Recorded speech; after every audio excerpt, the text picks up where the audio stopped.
Oui, Yorana Lovaina, Yorana Emire, ce ne sont pas encore les vacances pour la rédaction. D'abord, à Huahine, le corps sans vie de la 5e personne a été retrouvé il y a à peine une demi-heure, bloqué dans l'épave du voilier qui a explosé et coulé dans le lagon de Hapo hier soir.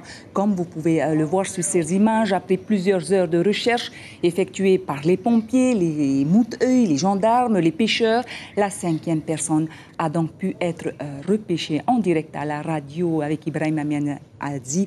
Le maire de Huahine Hapo a remercié chaleureusement les pompiers, les pêcheurs qui ont effectué ces recherches durant plusieurs heures donc.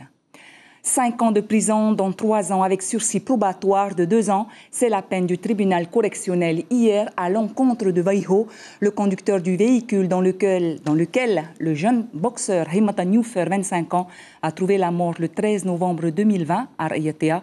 Vaiho était ivre et sous l'influence du Pakalolo. Il devra aussi soigner sa consommation de Pakalolo et d'alcool, travailler et indemniser les victimes. Son permis de conduire a été annulé. Il ne pourra pas le repasser avant 1 an. Ça chauffe toujours à la mairie de Paea. Le maire Anthony Géros, déterminé, revient sur le devant de la scène et propose de nouveau au conseil municipal, malgré le refus du 3 juin dernier, le retrait des titres de 5 adjoints au maire du Amouitahir Anoutenuna, ex-Taho Erahuir Atira. Le Tavana a proposé un vote à main levée. La majorité, soit 17 élus, ont proposé quant à eux un vote à bulletin secret. Nicolas Suir et Margaret Tinsing sont allés voir sur place. Le conseil municipal s'est réuni derrière moi, vous pouvez le voir, pour discuter à nouveau de destitution d'adjoints au maire. Le maire reproche à 4 élus, cette fois Tahuera et une élue Tavini, leur manque de solidarité, leur désolidarisation de l'équipe municipale. Alors, on ne connaît pas encore le résultat du vote puisqu'il n'a pas eu lieu, mais d'ores et déjà se pose la question de finalement la stigmatisation des élus Tahuera. Ces derniers pourraient faire front commun contre le maire et changer de parti. Du coup, le maire perdrait sa majorité. Son siège pourrait être menacé.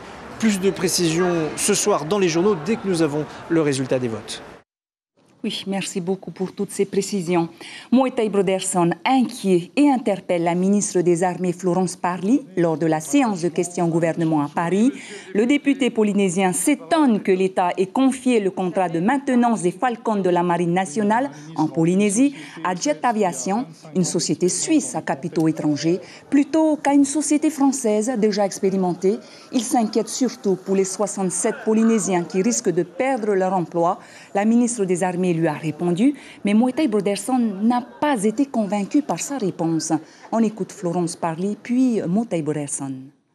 Si je devais donner une note sur 10 pour vous donner une idée de l'écart, la performance de Sabena était de 3,5 sur 10, quand son concurrent obtient 9,5 sur 10.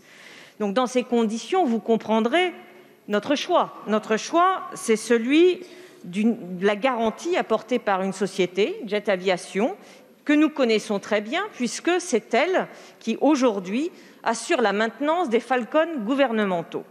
Je peux vous assurer que l'emploi et l'activité resteront localisés, comme actuellement, sur le site de Faa et sur le site de la Tontouta. Aucune activité ne sera donc réalisée hors de France. Et pour ce qui concerne la reprise des emplois, le président du groupe Sabena Technics est en charge de la négociation, de mener ces négociations, et Jet Aviation a déjà reçu une trentaine de candidatures locales et a démarré les entretiens d'embauche. Donc nous serons très attentifs, monsieur le député, à la poursuite de ces négociations. Entre une société française qui a 25 ans d'expérience dans le contexte spécifique de la maintenance d'avions en Polynésie et une société qui n'a jamais mis les pieds en Polynésie, je ne m'étonne pas que d'un côté on vous propose 20 personnes et qu'on ait donc 9 sur 10, alors que d'autres qui ont l'expérience vous disent qu'il faut faire le travail avec 67 personnes. Tour au Fénois, vous pouvez tout savoir sur le don d'organes au centre hospitalier de Taoné. Tout au long de la journée, un stand d'information est mis à la disposition du public pour expliquer la nécessité du don d'organes. Seul le don d'organes des reins est possible car seule la transplantation rénale se fait en Polynésie. Depuis 2013 à aujourd'hui, 121 transplantations ont été réalisées et les besoins sont grands. Écoutez les explications de Karine Demelier, infirmière coordinatrice du don d'organes. Ce petit stand aujourd'hui pour rappeler aux gens qu'il est important d'en parler et de profiter justement de cette occasion pour faire part de sa volonté à ses proches. C'est toujours un sujet qu'il faut travailler et dont il faut parler parce qu'effectivement on a encore un taux d'opposition qui est trop important et on pourrait sauver plus de personnes et soigner plus de malades si on arrivait à faire baisser ce taux de refus. Oui, et la prudence est toujours en vigueur quant au respect des gestes barrières. 9 cas d'infection recensés à ce jour, 2 hospitalisations dont une personne en réanimation. 59 511 personnes ont reçu les 2 doses de vaccin. 69 511 la première dose, attendent donc la deuxième dose. Voilà, c'est la fin de votre journal. Merci beaucoup de l'avoir suivi. Retrouvez Chiquita Tevadarouzet pour votre journal de ce soir à 19h. Si vous êtes à table, très bon appétit à tous. Tout de suite, votre VA.